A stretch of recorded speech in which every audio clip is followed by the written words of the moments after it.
So you want to learn Portuguese? That's awesome. But let's be real, a lot of people start and then just fizzle out. We're going to skip all that guesswork and all those dead ends. What we have here is the definitive step-by-step roadmap that's going to take you from your very first hola all the way to confident fluency. Ready? Let's get into it.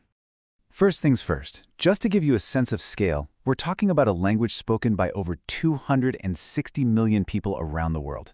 So, when you learn Portuguese, you're not just learning grammar rules, you're basically unlocking this massive global community. I mean, think about it. From Brazil to Portugal and way beyond, this opens up a huge, vibrant part of the world. So the big question is, are you ready to actually start this thing? Because this really is a journey. And, like any great adventure, it all begins with one single, really critical choice you have to make right at the beginning. And that brings us right to that first major decision. Yeah, before you even learn a single word, you've got to decide which Portuguese you're going to focus on. And trust me, this choice is going to shape your entire learning path from here on out.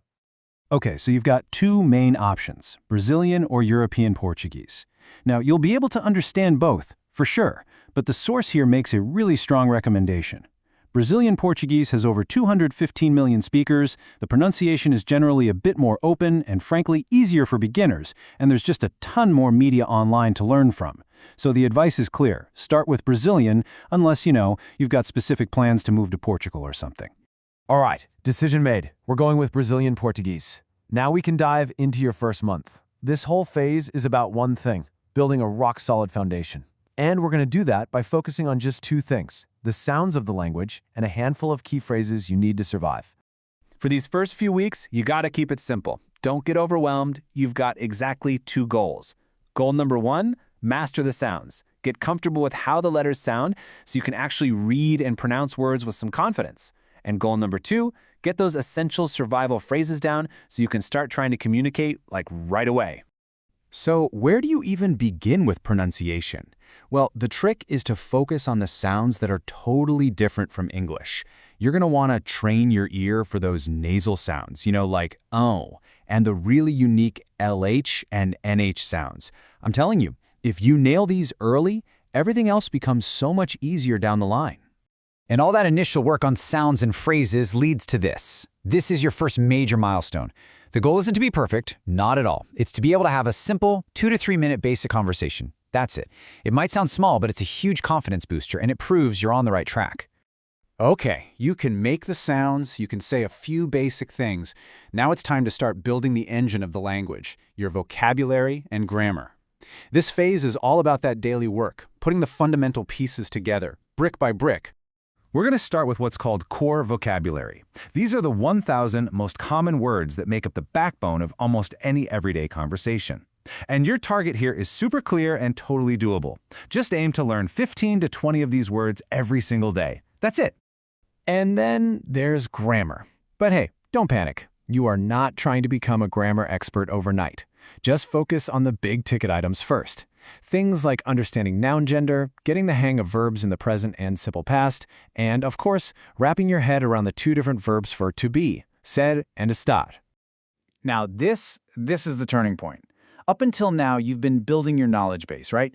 Now it is time to flip the switch from just passively learning things to actively using the language. This is where it all starts to feel real.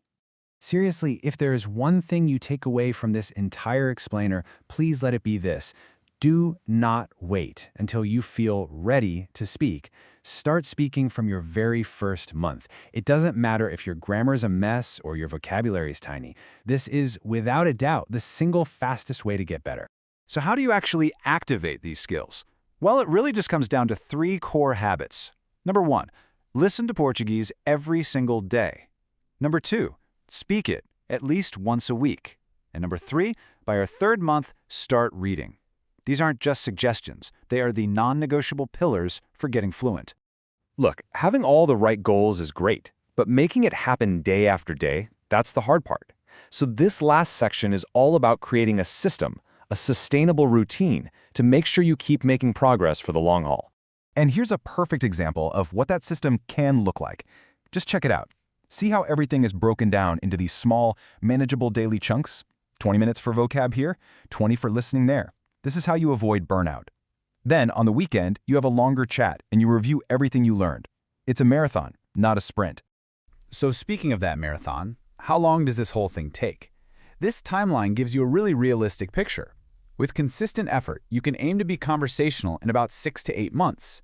You can hit a solid intermediate level in about a year, and you can get to true fluency in around 1.5 to 2 years. Okay, with that timeline in mind, we have to ask the important question. Where do people go wrong? What is the big trap that causes so many people with good intentions to just give up? It turns out most people who fail at learning a language fall into one of 3 traps. First, they wait way too long to start speaking. Second, they get totally bogged down in complex grammar rules instead of just trying to communicate. And third, they just lose steam after a couple of months and quit. You can avoid all 3 of these. And the solution, the way you avoid those traps, it all comes down to this one simple, powerful idea. Consistency is greater than intensity. It is not about cramming for 8 hours on a Saturday. It's about that small, steady effort you put in every single day. That's what builds real, lasting fluency. And hey, here's a quick pro tip for you, especially if you happen to be in the tech world. Once you get a little more comfortable, try mixing your language learning with your career. Start watching programming tutorials or reading tech blogs that are in Portuguese. It's an amazing way to level up both your language skills and your professional skills at the very same time. So, just how hard is this journey really? Well, for a native English speaker, Portuguese is kind of in a sweet spot. It shares a lot of its vocabulary with English, which makes it way easier than something like Mandarin. But it is generally considered a little tougher than Spanish, and that's mainly because of those tricky nasal sounds and vowels we were talking about earlier. So, let's end with this. Let this be your ultimate motivation. The goal isn't perfection, it's just persistence. If you can follow this roadmap and stay consistent for just 6 months, that's it, 6 months, you will already be ahead of 90% of the people who ever tried to learn this language. You can do this. The journey is yours for the taking.